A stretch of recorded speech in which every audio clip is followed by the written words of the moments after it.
There are places in the world where time seems to have stopped, where the wind carries memories, and the ground hides more than stones. It holds promises.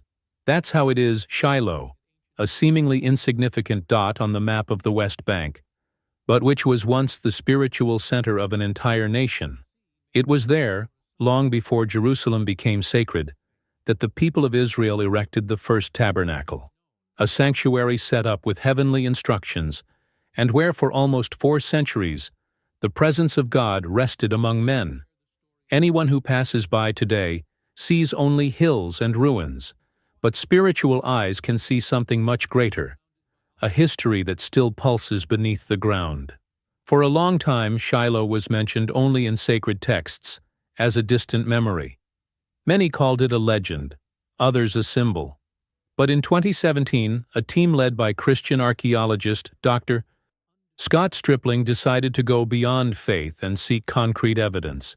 Equipped with modern technology and a deep reverence for the Word, they began excavating layers forgotten for centuries. And there, beneath the earth, they found traces that matched the biblical descriptions, not just pieces of history, but physical traces of the faith of a people who worshipped with blood, incense, and tears. The first finds were modest, fragments of pottery, tools, signs of habitation. But soon came discoveries that chilled the team's spine. A massive structure was revealed on the northern slope, a fortified gate built in the same architecture as Bronze Age cities. But this gate had something special. It stood exactly where the book of 1 Samuel says Eli the priest fell and died when he heard that the Ark of the Covenant had been taken. This moment, which many had said was merely allegorical, was now set in stone. The Bible was not a metaphor, it was a map. Shiloh began to speak, but not aloud. Every stone they dug seemed to whisper memories of sacrifice and reverence. The archaeologists found carefully separated skeletal remains, and most strikingly, an overwhelming majority of the bones were from the right side of the animals. According to the book of Leviticus, this side was reserved for the priest during sacrifices. How could this pattern be explained? How could they deny that these layers of earth bore not only ancient routines, but commandments practiced with precision for entire generations? Archaeology was not proving the Bible. It was just remembering what time had tried to bury. For the volunteers and scholars present, this was no ordinary dig. Many wept as they touched the stone altars. Others stood in silence, paralyzed by the sensation of standing where priests had walked, where the voice of God had been heard inside a tabernacle. "This is holy," one of them murmured. And it was. There was no show. There was no spectacle. Just stones, bones, and the crushing weight of truth. The Bible didn't shout. It whispered through the dust. Shiloh, once forgotten, was alive again. Not as a rebuilt city, but as a silent testimony that the sacred existed, and still exists. The discoveries from that place began to go viral. Thousands of Christians around the world stopped to see, hear, feel. And what touched hearts the most was not science, but the reunion between faith and reality. Because there, the earth cried out what many had stopped believing. God was here. After days of digging in the ground at Shiloh, archaeologists found something that caught their attention.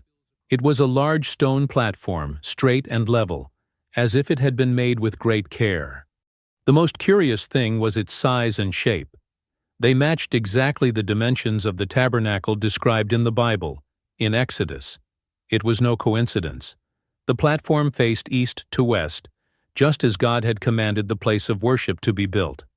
This left the team excited, as it seemed that this was the place where the Ark of the Covenant had rested. The Ark of the Covenant was the most sacred object of the people of Israel. It represented the presence of God Himself.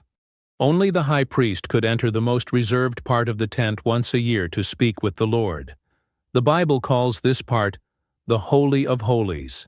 And now, perhaps, that place would not only be remembered in the Scriptures. It could be there, under the feet of those simple but faith-filled men and women. Some volunteers knelt in that space, not because they were sure, but because they felt something different, a respect that came from the heart. Beyond the platform, archaeologists began to find signs that animals had been sacrificed there. They weren't scattered around like ordinary trash.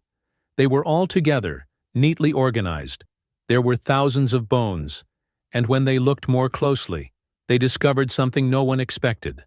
Most of the bones were from the right side of the animals. This was exactly what is written in the Bible, in the book of Leviticus, that the right side should be given to the priest. How can this be explained, if not as obedience to God's laws, even so many centuries ago? These discoveries surprised everyone. Many of those present were not scholars or experts. They were ordinary people who came to help out of faith. And when they saw all of this, they cried. Not out of sadness, but because they knew they were touching something real. Something that confirms that the Bible is not an invention or a fairy tale. It is a book that talks about real places, with real people, who lived and worshipped as the Word commands. The team led by Dr. Scott Stripling became even more dedicated after that.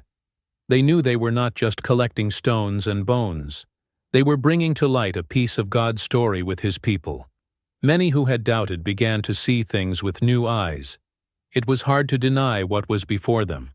Every piece of pottery, every hole in the ground, every mark left by the ancients, told a part of the story the Bible had already told. But now, whoever saw it, believed it more firmly. And Shiloh began to be seen in a new way. Not just as an ancient ruin, but as a silent testimony, a reminder that God had manifested Himself there, that families had walked to that place, bringing their offerings and prayers, that the aroma of sacrifices had risen to the heavens, and that broken hearts had found hope. And even now, so many years later, that hope continues to speak through the stones. During the excavations at Shiloh, another discovery caught the team's attention. It was a large structure made of huge stones that appeared to be the main entrance to the city. After many measurements and comparisons, the archaeologists believed that this was the gate described in the book of 1 Samuel. The Bible tells how the elderly priest Eli was sitting near the gate when he received the news that his sons had died, and the Ark of the Covenant had been taken by the enemy. Upon hearing this, he fell from his chair and died on the spot. And now, almost 3,000 years later, that gate may have been found. This gate was special, different from the others in the area. It had chambers on the sides, wide passages, and signs that many people passed through it. It was a busy place, where important decisions were made. It was where the city elders met, where judgments took place. And perhaps that was also the last place where Eli lived. This deeply touched everyone who was on the dig. Knowing that they were stepping into a place with so much history touched their hearts. For those who read the Bible with faith, seeing this kind of confirmation is very powerful. Eli's story is no longer just on paper. It fits into reality. The gate matches the description of the time, and it is in the right place. It is not about proving the Bible to convince someone, but about showing that faith and facts can go hand in hand. Each stone of that gate seemed to carry a piece of a story that still moves us. A story of pain, of loss, but also of obedience and respect for God. The archaeologists stayed there for days, measuring each wall, taking photos, comparing them with ancient texts. And the more they studied, the more they realized that everything matched what the Bible said. Some said in whispers, "We are seeing with our own eyes what we have only read about for so many years." This phrase spread among the volunteers, and many who had gone to Shiloh just to help with shovels and buckets returned home transformed by faith. Images of the gate quickly made their way onto social media and Christian websites around the world. People who had never heard of Shiloh were now curious. Thousands began researching Eli, the Ark, and the Tabernacle. A new interest was sparked, and it all started with ancient stones being excavated by ordinary people. That door, which had once been a scene of sadness, now opened the way for many to know the truth. For Dr. Stripling, each discovery was a reminder that God never leaves anything hidden forever. Everything has its right time. And when the time came, He allowed that gate to be seen again. It was as if the soil itself was ready to tell the story, a story that has not aged, because it carries the presence of God. Perhaps the most impressive part of this entire excavation was the amount of bones found near the platform that may have been the tabernacle. There were thousands of them. But the most curious thing is that these bones were not just thrown around. They were separated, piled up in specific places, as if they had been left there for a purpose. When the experts took a closer look, they saw that most of them were the right parts of the animals. This attracted a lot of attention, because it is exactly what the Bible says in Leviticus, that the right side was given to the priest as an offering. These discoveries made it clear that sacrifices like those described in Scripture were performed there. The animals were pure, clean, as the law of Moses commanded. It was not ordinary meat, nor was it leftover food. It was part of a cult, an ancient and sacred ritual. Archaeology has shown that what many called a myth was recorded, even in the bones. And this is no exaggeration. The bones were organized exactly as the Bible teaches. Many people who watch videos about archaeology think that it is something only scientists and graduates do. But the truth is that in Shiloh, it was simple people, many of them retired, who helped to extract this evidence from the earth. They were not looking for fame or money. They were there because they loved the Word and wanted to understand it better. And God honored this.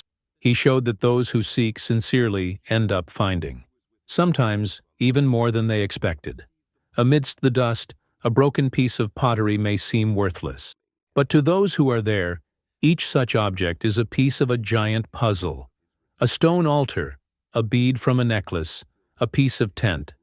All of these help to tell a story that depends not on blind faith, but on living evidence, because the Bible doesn't need to be invented. It's already been lived, and now it's being rediscovered piece by piece. Today, as the sun sets over the hills of Shiloh, the blast of the shofar is still heard, not as in the past, for war or sacrifice, but as a memory, a sound that says, "Here, God was worshipped. Here, prayers rose to heaven. Here, faith left its mark." For those who doubt, Shiloh is an invitation, not for discussion, but for reflection, because the silence of the stones speaks louder than many sermons. It says, "The word is true," and the world, even after so much time, still keeps its traces. What have we learned from all this? That faith does not stand alone, that the Bible does not need to be updated to be respected. It just needs to be remembered. And now, thanks to the work of committed people, Shiloh has spoken again. Not with noise, but with truth. Not with theory, but with facts, because when the earth confirms the word, there is no doubt. God was here, and it still is.